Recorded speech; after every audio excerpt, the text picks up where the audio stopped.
আসসালামু আলাইকুম ভিউয়ার্স, আশা করি আপনারা ভালো আছেন। আমি ভালো আছি আপনাদের দোয়ায়।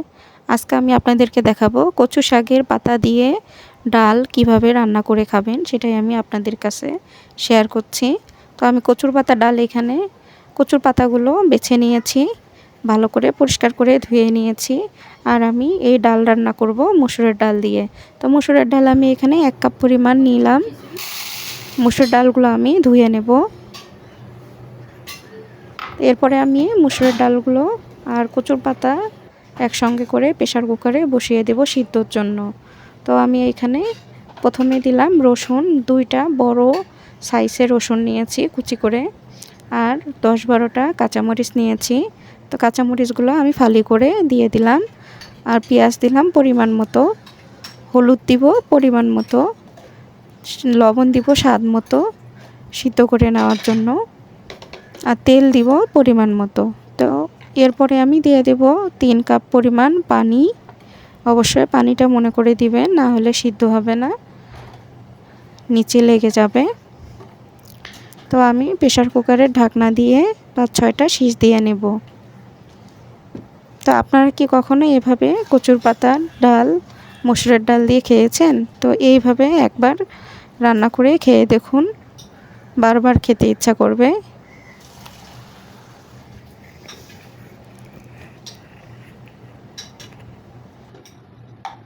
এভাবেই কচুর পাতার ডাল সিদ্ধ করে নিব। তো অবশ্যই আপনারা কচুর পাতার ডালে ঝালটা বেশি দেওয়ার চেষ্টা করবেন, না হলে গলা চুলকাবে। তো আমার কচুর পাতা সিদ্ধ হয়ে গেছে, দেখুন আমি ক্যামেরা কাছে নিয়ে দেখাচ্ছি কীরকম সিদ্ধ হয়েছে।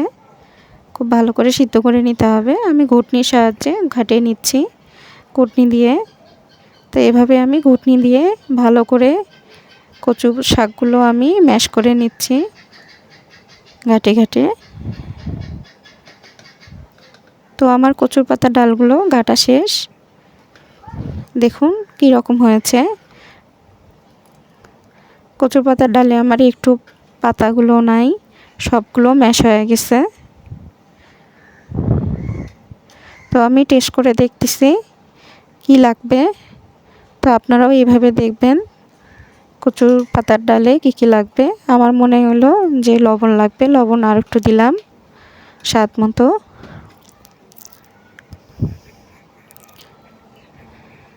এখন আমি দিব শুকনা মরিচ ভাজে গুঁড়া করে 1 চা চামচ আমি দিয়ে দিলাম। স্বাদও বাড়বে আর ফ্লেভারও অনেক সুন্দর হয়। সব সময় শুকনা মরিচ ভাজে গুঁড়া করে দেওয়ার চেষ্টা করবেন। গোলমরিচের গুঁড়া দিলাম আধা চা চামচ। তো পরিমাণ অনুযায়ী আমি দিয়ে দিলাম। জিরার গুঁড়া দিলাম আধা চা চামচ। তো আপনারা চাইলে গরম মশলার গুঁড়াও দিতে পারেন, তো আমি গরম মশলার গুঁড়া দিব না। তো এভাবেই আমি ভালো করে বলক দিয়ে নেব। তো আমি বাগার দেওয়ার জন্য শুকনা মরিচ নিলাম 2টা। প্রথমে তেলের মধ্যে আমি শুকনা মরিচগুলো ভালো করে ভেজে নেব। একটু লাল লাল হইলে আমি পেঁয়াজ কুচি দিব পরিমাণ মতো। তো রসুন দিব, আমি থেতলে করে রসুন দেব পরিমাণ মতো। রসুনগুলো অবশ্যই থেতলে করে দিবেন, তাহলে ফ্লেভারটা অনেক সুন্দর হয়, খেতেও অনেক দারুণ লাগে।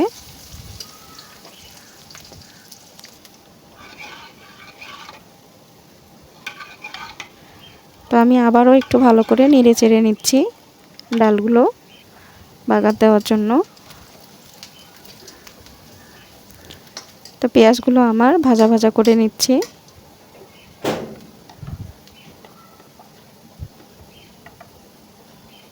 তো পেঁয়াজগুলোতে আমি একটু সামান্য পরিমাণ হলুদের গুঁড়া দিলাম কালার হওয়ার জন্য।